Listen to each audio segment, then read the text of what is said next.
कोई व्यक्ति हिंदू या मुसलमान नहीं होता। गर्भ में होता है क्या? बाहर आने के बाद वो बनता है। अंतर समझना है तो मैं आज एक बात कहता हूं, एक ही मां के पेट से पैदा हुए दो जुड़वा बच्चे, एक बच्चे को आप गुरुकुल में भेज दीजिए, सरस्वती शिशु मंदिर में भेज दीजिए, और दूसरे बच्चे को आप मदरसा में भेज दीजिए।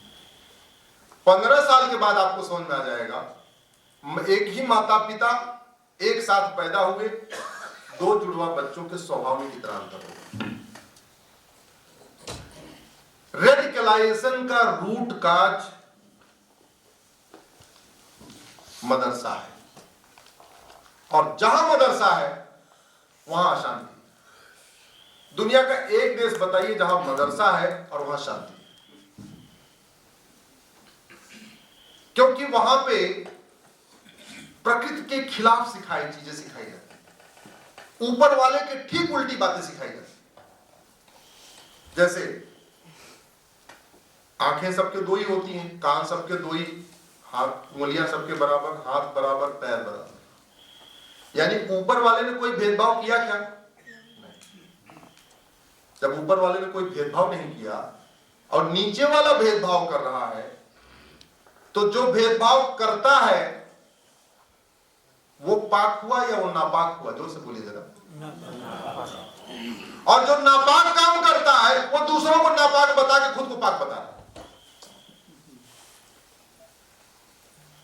मां के पेट में बेटा भी 9 महीने, मां के पेट में बेटी भी 9 महीने।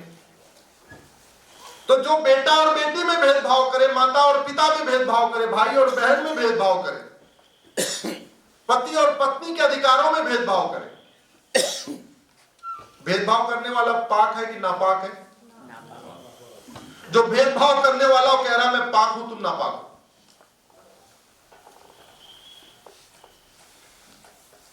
दसवीं शताब्दी में दक्षिण भारत में युद्ध हुआ था, और वो युद्ध हुआ था इस बात को लेके कि विष्णु भगवान आदिदेव है कि शंकर भगवान आदिदेव है। जब वो विजयनगरम साम्राज्य था तो वहां युद्ध हुआ था, केवल इस बात को लेके, क्योंकि शैव का मानना है कि शंकर जी आदिदेव हैं और वैष्णव का मानना है विष्णु जी आदिदेव।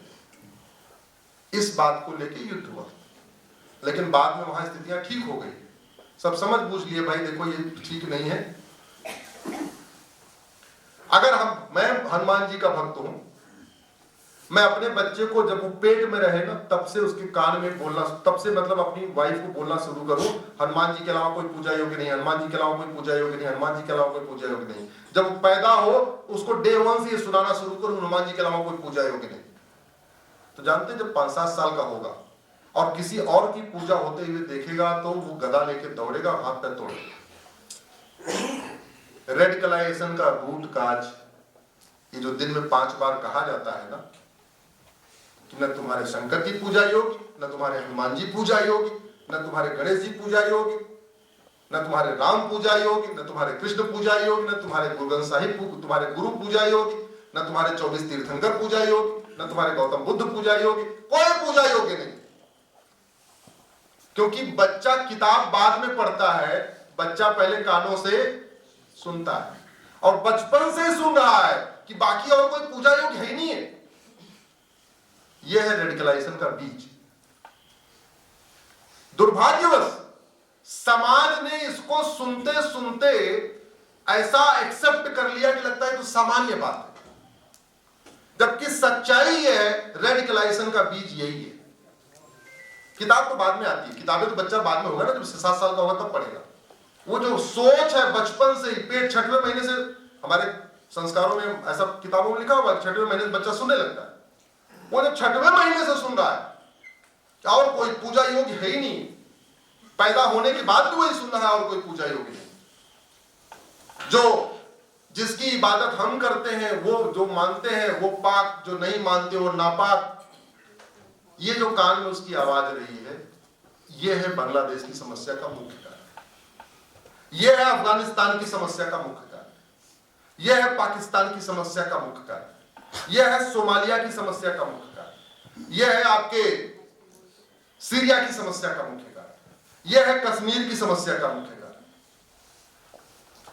जब तक ये सोच नहीं बदलेगी तब तक कुछ नहीं बदलेगा। और ये सोच और तगड़े तरीके से कहां से पाती है? स्कूलों में, मदरसों से। कुछ लोगों का कहना है हम भी गुरुकुल खोलेंगे। ऐसी गलती मत कर। गुरुकुल मदरसे का काउंटर है ही नहीं। ये गलतफहमी है कि उधर जितने मदरसे उतने हम गुरुकुल खोल देंगे, बात बैलेंस हो जाएगा और कमजोर हो जाएगा। वो स्टेट बोर्ड वाला तो फिर भी कुछ कर सकता है, गुरुकुल वाला तो चीटी भी नहीं मारेगा। आपको प्रकृति से सीखना पड़ेगा। आप एक खेत में करके देख लीजिए, मैं आपको प्रैक्टिकल बता रहा हूं। आप एक खेत में 4 कोनों पे आम लगाइए और उसके बीच में बबुल लगा दीजिए। मैं गारंटी के साथ कहता हूं 4 से 5 साल के बाद चारों आम सूख जाएंगे, बबुल बड़ा हो जाएगा। चारों आम पलायन कर जाएंगे और बबुल। आप आम को आपको जिंदा रखने के लिए पानी भी देना पड़ेगा, खाद भी देना पड़ेगा, पेस्टिसाइड भी डालना पड़ेगा, दीमक से भी बचाना पड़ेगा। इतना करोगे तब भी वो आम नहीं बचेगा, और बबुल को कुछ नहीं करोगे तब भी बबुल बड़ा हो जाएगा। आपको इस सोच को रोकना पड़ेगा। जो पूरी दुनिया में अराजकता फैली हुई है वो उस सोच के कारण है कि मैं पाक तुम ना पाक। और दुख इस बात का है कि जो बिल्कुल ऊपर वाले के सिस्टम के बिल्कुल खिलाफ काम करते हैं वो अपने आप को पाक कहते हैं। और सनातन सिस्टम में हम एकदम ऊपर वाले के हिसाब से काम करते हैं, हम नापाक। ये तो सिस्टम चल रहा है। और इस सिस्टम को आप केवल दंड के भय से ठीक नहीं कर सकते। शिक्षा में बदलाव करना पड़ेगा तभी रुकेगा। बांग्लादेश में मेरे पास कई लोगों के वहां व्यक्तिगत फोन है। इस समय वहां पे पिता को पकड़ लिया जाता है, बाहर उनको आके पकड़ लेते हैं और अंदर बेटी को ले जाते हैं। बेटी चिल्लाती है और पिता सुनता रहता है। पति को 4 लोग पकड़ते हैं, पत्नी को ले जाते हैं, पत्नी चिल्लाती है और पति कुछ नहीं कर पाता।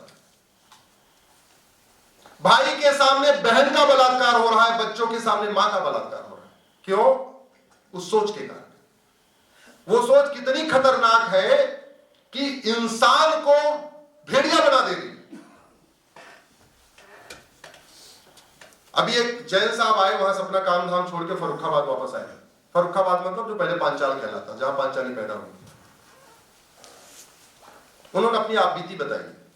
बड़े कपड़े के बड़े कारोबारी थे, ढाका में अपनी फैक्ट्री उक्ट्री डाल लिया था, सब कुछ किया था। 1000 आदमी नौकरी कर रहे थे। 15 दिन घर से बाहर निकले नहीं, पहले दाढ़ी अपनी बढ़ाई, टोपी लगाया, दाढ़ी बनाई, पूरा अपना हुलिया चेंज किया, तब घर से बाहर आए। उन्होंने ये बताया है कि रिक्शे वाले को जैसे ही पता चल जाता है कि ये तो काफिर है, तो 10 रुपए किराया होता है तो 100 रुपए ले लेता है और पैसा वापस कहता है भाई 90 वापस करो, तो हाथ मार के भगा देता है। उद्योग व्यापार पे कब्जा हो रहा है, मकान दुकान पे कब्जा हो रहा है, खेत खलिहान पे कब्जा हो रहा है।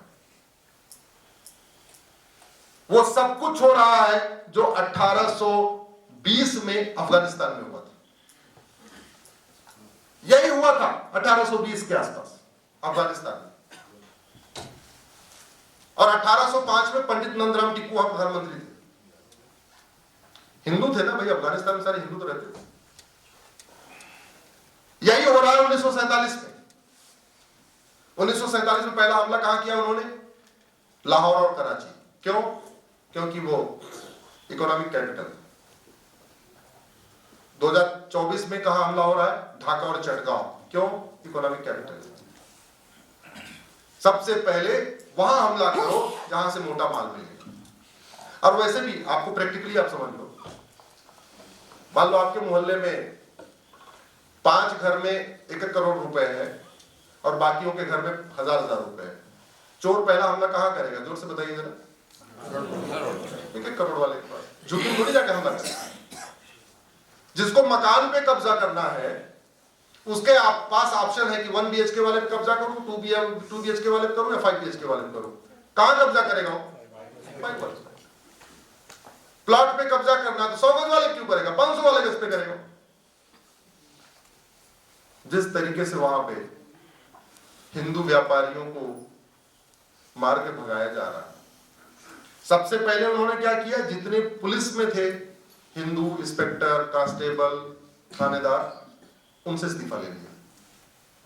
फिर सारे टीचर से इस्तीफा ले लिया, फिर सारे डॉक्टरों से इस्तीफा ले लिया। पहले सारे जितने गवर्नमेंट एम्प्लॉय थे हिंदू, उनसे इस्तीफा ले लिया। उसके बाद फिर ये मारकाट शुरू किए और जून में बेचारों को नहीं पता था कि उनके साथ जुलाई में क्या होगा। एक ट्रेन अगर चल रही है, ट्रेन में 3rd AC भी होता है, 2nd AC भी, स्लीपर भी और 1st AC भी। मान लो 3rd AC वाले के पास 10,000 रुपए होता है, 2nd AC वाले के पास 1 लाख होता है, 1st AC वाले के पास 10 लाख रुपए होता है, एवरेज मान लीजिए। सबसे ज्यादा ट्रेन में अलर्ट होकर किसको रहना चाहिए?